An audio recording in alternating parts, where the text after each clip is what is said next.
343واں دن پاک کلام میں سے پڑھیں گے زبور 140، اس کی پہلی آیت سے لے کر 5ویں آیت تک۔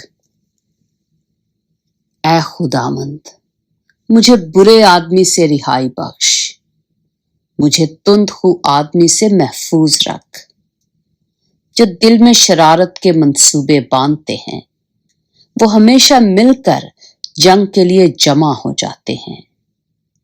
انہوں نے اپنی زبان سانپ کی طرح تیز کر رکھی ہے، ان کے ہونٹوں کے نیچے افعی کا زہر ہے۔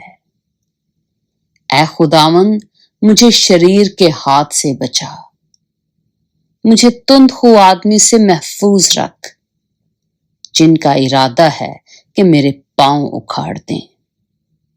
مغروروں نے میرے لیے پھندے اور رسیوں کو چھپایا ہے، انہوں نے راہ کے کنارے جال لگایا ہے، انہوں نے میرے لیے دام بچھا رکھے ہیں۔ پاک کلام کے پڑھے اور سنے جانے پر خداوند کی برکت ہو۔